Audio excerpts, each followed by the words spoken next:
Okay.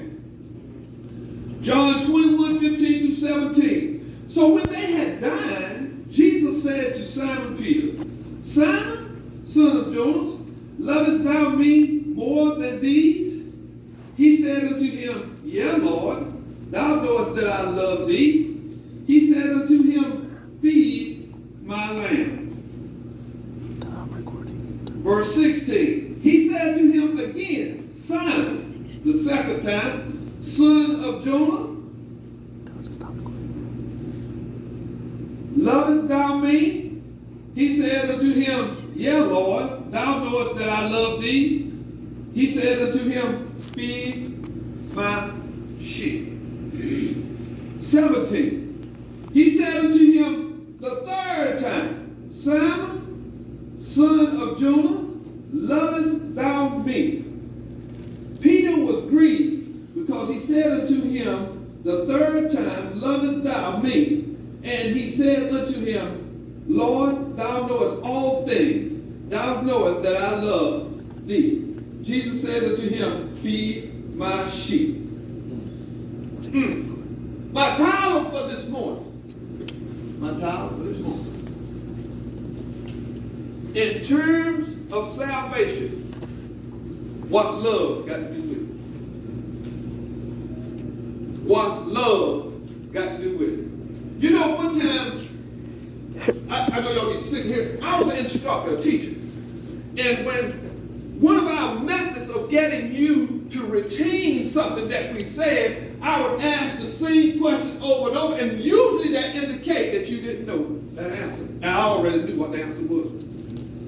Jesus asked him 3 times, lovest thou me? I don't know about you. When I was in school and the teacher pulled that method on me, that second answer, I was scared. I knew something that I was saying or doing was not what he wanted to hear. But the wonderful thing about this is Jesus. You know, this is amazing, and he's talking about something that we tend to overlook, or we just casually throw it out there. We use it like a stamp on the back of a greeting card. How you doing? I love you. When I was in high school, you couldn't have told me that I don't know what love is. Oh yeah. Man, I was a lover. So I thought. And the reason why I want you to listen to it like this is because Jesus is making a wonderful point of something so simple that we step over and miss it just about every time. Just about every time. And couple that with the fact that our elders, our children, all of our friends and neighbors are missing the mark, we can perpetuate and push a false sense of endurance. Love. So first off, let's go. You say, well, you know, great, I got it, love. I understand love. I'm here to tell you, over in Willow, North Carolina, I had no idea that there was 3 levels of love in the Bible. I didn't know that. Y'all probably smart. I mean, y'all probably knew the first day. I didn't know. Jesus, let me get to this. In this passage, Jesus used the high term of the word love, agape. Listen to me. In his first 2 questions. That's what the theologians are saying. In the first 2 questions. Meaning, listen to me, having esteem, cherish, favor, honor, respect, prize, relish, be devoted to. All of these now, but that are meaning of agape love. Rooted in the mind and will, of the subject of value.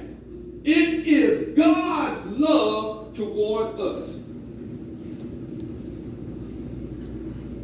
Now that's his love toward us. Listen to that now. That's his love toward us. Joshua, you be careful. I love you.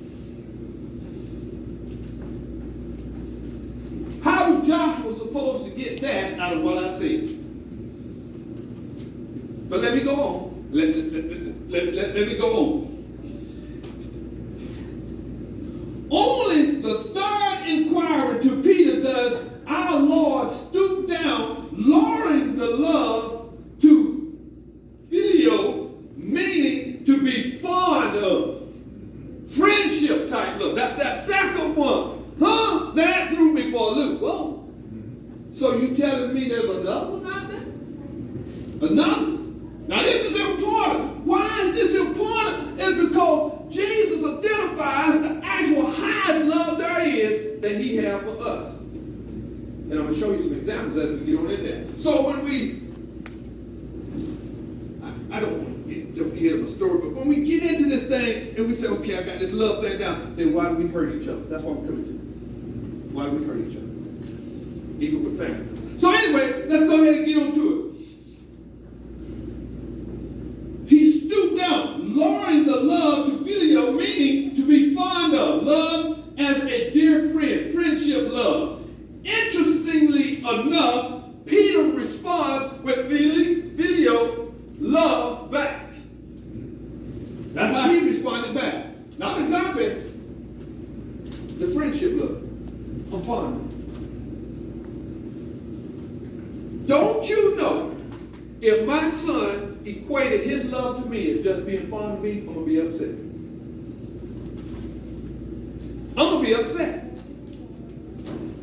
Jesus says this to Peter, and he knows what the answer is, and Peter responds with, I'm fond of you. That's how it's interpreted there. You know, that's what's in the word. That's what's in here. That's how it's interpreted. I got to get you to understand this, so when you start saying you love someone, doesn't mean that you really love him, or you just casually agree today. Because, again, when it gets down to it, are we doing what Jesus intended us to do when we say we love our neighbor as ourselves? But let me go ahead on. Okay, which brings me to my sermon. All the times we say that we love the Lord, I love Jesus because he first loved me, and I love my neighbor as myself. But if that's so, then why do we live, listen to this, Christian, why do we live a lukewarm life? Huh? Lukewarm. Lukewarm. You know what that one is, right? Yeah. We don't go all out, we just about there. You know, he's a good guy. Good. Lukewarm. Jesus identifies his love as the highest one there is for us. So much so that he come to live amongst us and give his life for us. And the best we can squeeze out is a lukewarm attitude toward it. Stay with me. I ain't going to hold you long. I just need to get you to this love thing. Okay, stay with me. Anyway, Jesus, or we as Christians, live a life of, listen to me now, casually or lukewarm Christian style. That's what we do. Lukewarm. In other words, and when we help somebody, or when we help somebody, we look at it as, well, yeah, I help him because I love him. You know, I can't help him every day. Somebody else needs, Yeah. I love him. I loaned him my car. He need to bring it back with a full tank of gas. That's love. The lukewarm Christian. You did something. You did. You did. Lukewarm. I love church, but I don't think we need to come back this evening. That's your lukewarm Christian. We've done this so much, perpetuated in society until it has become a part of us as big as watching TV, listening to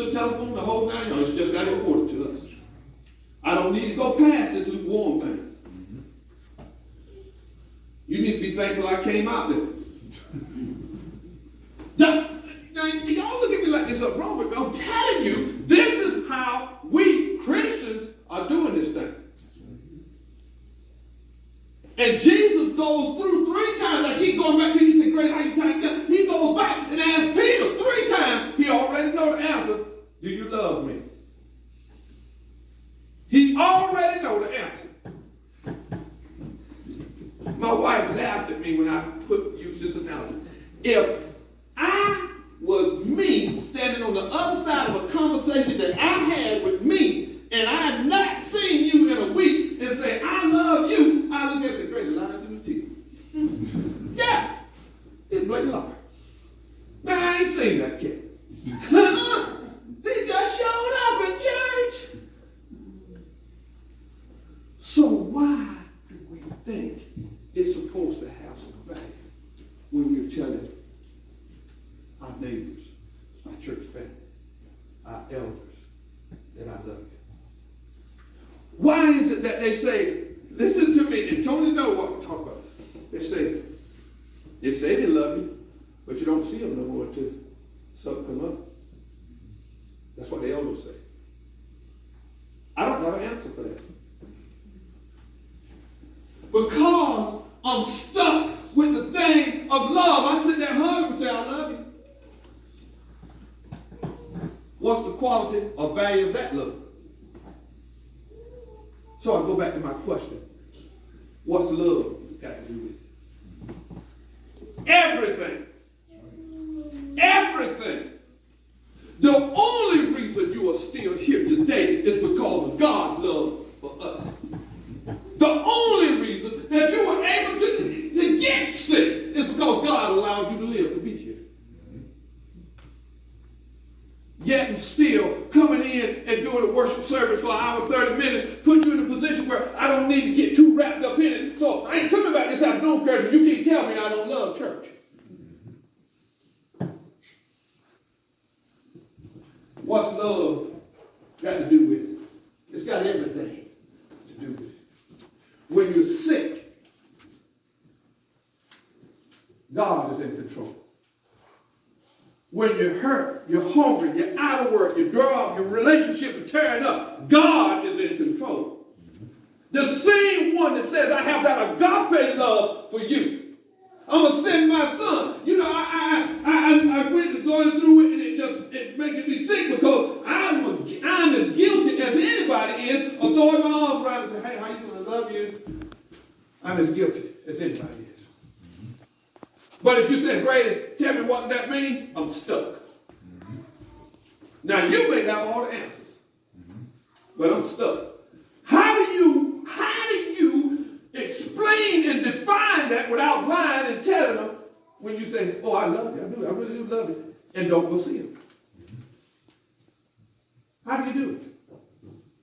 Now, you know, for us, especially as men growing in the church, was going out without going out and minister to people.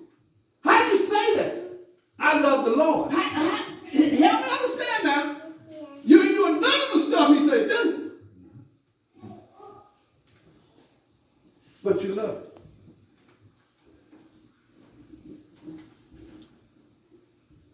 it. If you love me, feed my sheep. I don't know what you're getting from that. I really don't. But I can tell you what he means. He means for you to go out and minister. That's what that is. We're supposed to go out. It means that we're supposed to have a desire to help you as strong as the desire to do my own business. That's how we're supposed to feel. Peter, if you love me, feed my sheep. If you love me, feed my lamb. Let me tell you something. Don't kick Peter in the teeth, because I understand exactly what Peter does. By the third question, what did I tell you? By the time he got to that third one, Peter was grieved. At that point, he figured it out. I'm as wrong as 2 left shoes. That's what it is. We got to get to that point, Christian. We got to get to that point. See, Even if you are going through, God still relies or requires that you have a relationship with your brother man. He requires that you help one another. He requires that your love is genuine.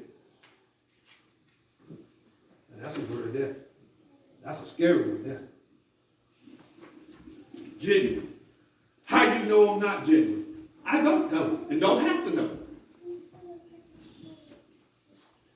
Jesus asked Peter 3 times. He knew. He knew. He knew. So when it comes to us, and when it comes to us doing what we're supposed to do, you know, John 3:16, for God so loved the world that he gave his only begotten son, that whosoever believeth in him should not perish but have everlasting life. Man, I don't even want to have one of my children to go get beat up for you. More or less do I want to have one go out and die for you, my only one. But we're supposed to love you like that. Love each other just like that.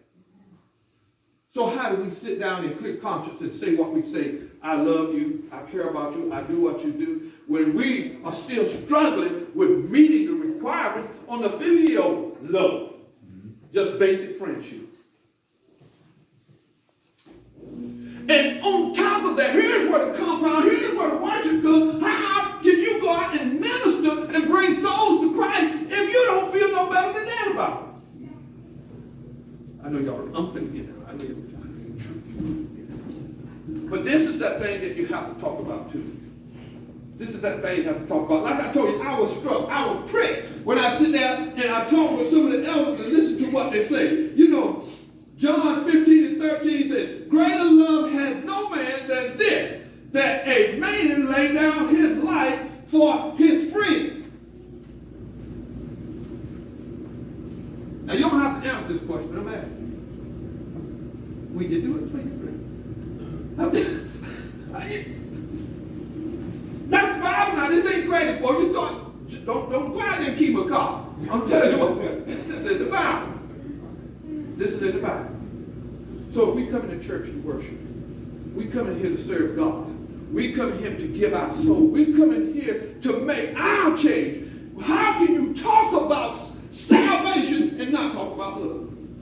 How can you do it? I don't think you can pull it off. My Father sent his only begotten son. And look, he didn't do anything wrong. I've done a lot of stuff wrong. And he allowed me to stick around. He allowed me to come here this morning. He allowed me to get up in my right mind. So much we take for granted. What's love got to do with it? Everything. How long you love them? Until eternity. Why is love important? He loves you. It's simple. It's simple. It's simple. Let's get back to the basics. Let's get back to where we need to be. If we were going to do what we come to church to say we're going to do, you have to incorporate God's plan of love. You got to. You got to. I don't see how you can pull it off. I don't see how you can do it. You know, we come here and we say, you know, I love you, this, that, and I don't see no more, you know, me and Curtis talk. You know, you can call me a wimp. That's military call it wimp. I'm a wimp. When it comes to seeing somebody hurt or suffering or whatever the case may be, I fold up like a wild angel. You hear me? I want to help you. I want to do something for them. But the sad thing is, for every one of me, there's probably 10 more that don't care nothing about you later. And that's what we're supposed to change. That's what we're supposed to fix. And what's worse still is in the church. It's in the church. If we're going to do this thing, let's not be lukewarm. The verse is, I'd rather you be hot or cold. Lukewarm, I spew you out. I get it. My dad was saying, you're going to be a dirtbag, be the best dirtbag you're going to be. Huh? That's what you're going to do. Do that. You're going to do right. Do the whole right. Do the whole thing. What's love got to do with it? Everything.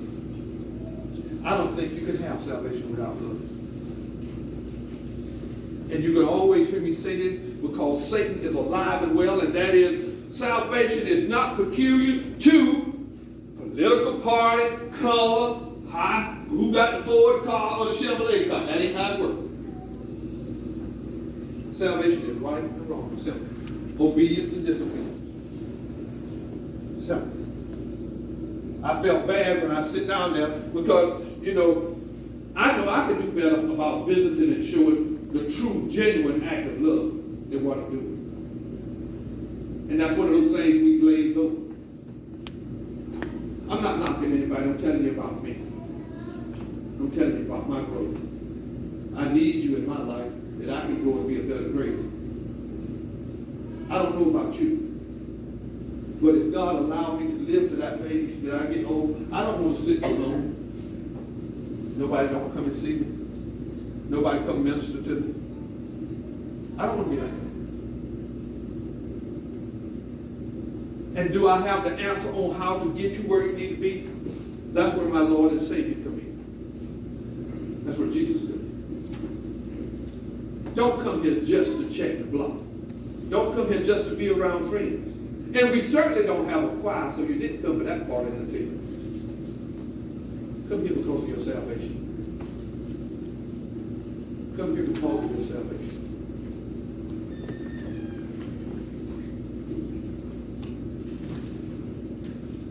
I don't care how good your career was. I'm ending up. I'm going to close it now. I don't care how good your career was. I don't care what you got going on. I don't care what it is. None of that matters when you meet my Lord and Savior. None of it. And for this to work, you got to believe that. You got to make that transition. I did. I thank God so very much that He moved on my life. I looked at it. I know my situation. I am aware that I was hellbound. You got to get to that point. You got to get to that point. So when you get to that point and you can say, I love you, you can understand there's something behind it. Because I certainly hope and pray that when I meet my Lord and Savior, that He don't have a lukewarm attendance with where I'm fresh out of space on the elevator. I don't know if that's coming. But you meant with it. If that's the life you live in, this is the place to get fixed. This is the place.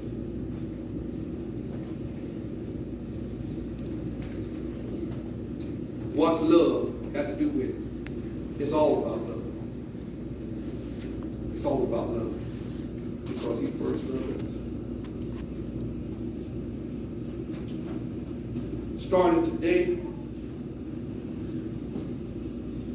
I challenge myself to do better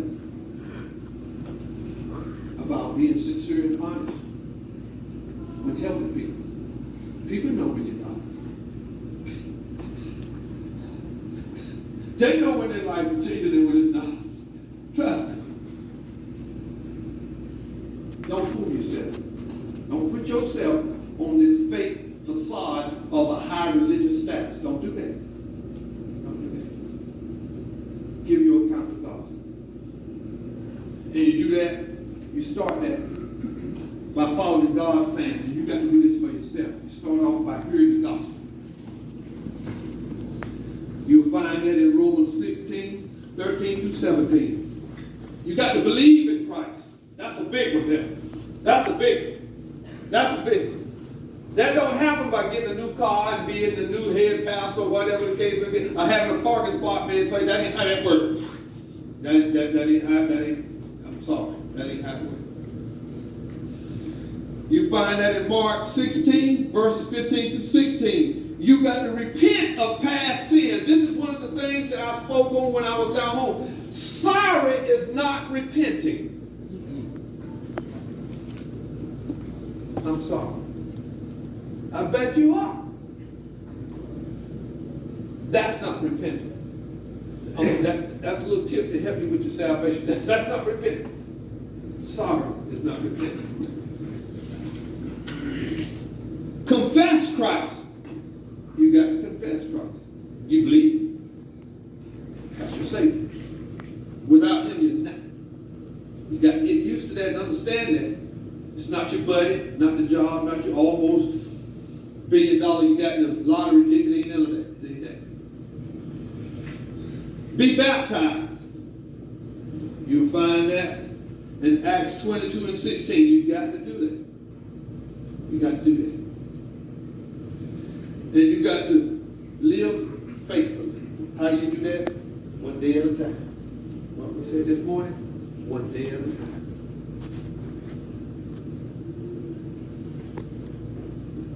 I think a lot of times that we come to church, we miss a tremendous opportunity. God allows us a lot. I mean, you know how you have these referees? Yeah, I'm give you this now. You have a basketball game out here playing, and you got this one guy on your team that always travels. He always travels. The referee act like you don't see him. That's how God doing us. He's still alive. But you need to know the fourth quarter coming to an end. You need to know. When he call you out, you're out.